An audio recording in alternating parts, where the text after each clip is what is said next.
ഈ ഒരു ബാക്ടീരിയ ഉണ്ടാക്കുന്ന രോഗമാണ്.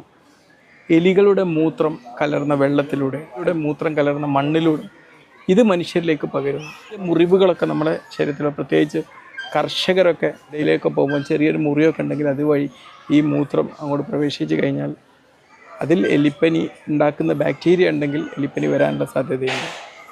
അപ്പോൾ വെള്ളക്കെട്ടിലൂടെയൊക്കെ നമ്മളിങ്ങനെ നടന്നു പോവാണ്. കുറേ അഴുക്കുള്ള ചിലപ്പോൾ ചില കൃഷിപ്പണിക്കിടെ ചിലപ്പോൾ ചർമ്മത്തിലെ ചെറിയ പൊട്ടലുകളും നീറ്റലുകളൊക്കെ ഉണ്ടെങ്കിൽ അതിലൂടെ പകരാം. നമ്മൾ വിചാരിക്കും എലിയെ തൊട്ടാലോ അല്ലെങ്കിൽ എലി വന്ന് കടിച്ചാലോ വരുള്ളൂ. ഒരിക്കലും അല്ല. എലി ഒഴിച്ചു വെച്ച മൂത്രം കലർന്ന ഈ വെള്ളത്തിലൂടെയോ മറ്റെന്തെങ്കിലൂടെ ഒക്കെ ഇത് പകരാമെന്നുള്ളതാണ്. എലിപ്പനിയിൽ നമ്മളെ ശരീരം കാണിക്കുന്ന ലക്ഷണങ്ങൾ എന്തൊക്കെയാണ്? പലപ്പോഴും എലിപ്പനിയുടെ ഒരു തുടക്കഘട്ടത്തിൽ അധികം ലക്ഷണങ്ങളൊന്നും കാണിക്കില്ല.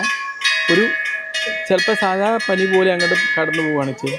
എന്നാലും പെട്ടെന്ന് തുടങ്ങുന്നൊരു പനി, പിന്നെ ശരീരത്തിൽ ആസകലം ശക്തമായിട്ടുള്ള വേദന അനുഭവപ്പെടുക, പ്രത്യേകിച്ച് നമ്മളെ കാഫ് മസിലുകളിലൊക്കെ വേദന അനുഭവപ്പെടുക, ശക്തമായിട്ടുള്ള തലവേദന, ചുവന്ന കണ്ണുകൾ, ഛർദി തുടങ്ങിയ ലക്ഷണങ്ങളാണ് എലിപ്പനിയിൽ പൊതുവെ കണ്ടുവരുന്നത്. ഇപ്പം ഈ ഒരു അസുഖം നമ്മൾ നേരത്തെ കണ്ടെത്തുകയാണെങ്കിൽ 100% ആൻറ്റിബയോട്ടിക് ഉപയോഗിച്ച് ക്യൂർ ചെയ്യാൻ പോകുന്ന രോഗമാണ്. പക്ഷെ വൈകിയാൽ ഒരുപാട് അപകടങ്ങൾ ഉണ്ടാകാൻ സാധ്യതയുണ്ട്. നമ്മുടെ വൃക്കയെ, നമ്മുടെ കരളിനെ, നമ്മുടെ ശ്വാസകോശത്തെ ഒക്കെ അത് ബാധിച്ചിട്ട് മരണം വരെ സംഭവിക്കാനുള്ള സാധ്യതയുള്ള ഒരു അസുഖമാണ്.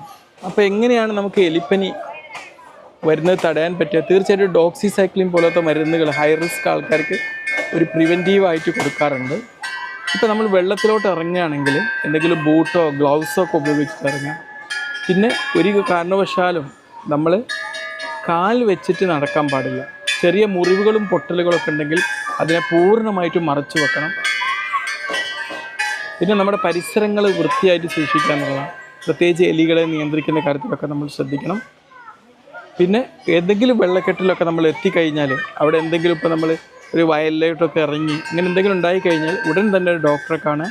ഇപ്പോൾ പ്രത്യേകിച്ച് എലിപ്പനി കൂടുതലുള്ള സാഹചര്യത്തിലൊക്കെ ആണെങ്കിൽ നമ്മൾ കണ്ടിട്ട് ഇതിനെ പ്രൊഫിലാക്ട് ചെയ്ത് വരുന്നത് തടയാൻ പറ്റിയിട്ടുള്ള ഡോക്സിസൈക്ലിൻ പോലത്തെ മരുന്നുകൾ എഴുതിയിട്ട് തടയാവുന്നതാണ്. അപ്പോഴാണ് ഒരു ഡോക്ടറെ കണ്ടത്. അപ്പോൾ നമുക്ക് ഒരു പനി ഉണ്ടാവുകയാണ്. ഒരു വെള്ളക്കെട്ടിലൊക്കെ ഇറങ്ങിയതിന് ശേഷം 5-14 ദിവസത്തിനുള്ളിൽ ശക്തമായിട്ടുള്ള പനി അനുഭവപ്പെടുകയാണെങ്കിൽ നിങ്ങൾ ഒരു കാരണവശാലും വെയിറ്റ് ചെയ്യരുത്. നമ്മൾ നേരത്തെ എടുക്കുന്ന ട്രീറ്റ്മെൻറ്റ് തീർച്ചയായിട്ടും ഇത് 100% നമ്മളിതിൽ രക്ഷപ്പെടുത്തുന്നതാണ്. എലിപ്പനി എന്ന് പറഞ്ഞാൽ അത് വരാതിരിക്കാൻ നമ്മൾ ശ്രദ്ധിച്ചാൽ കഴിയും. വന്നാൽ പെട്ടെന്ന് തന്നെ ട്രീറ്റ്മെൻറ്റ് എടുക്കുകയാണെങ്കിൽ അത് പൂർണ്ണമായി ഭേദമാവും. പക്ഷേ നമുക്കതിനെക്കുറിച്ചുള്ള പൂർണ്ണമായി ശ്രദ്ധ ഉണ്ടാവണമെന്ന് മാത്രം.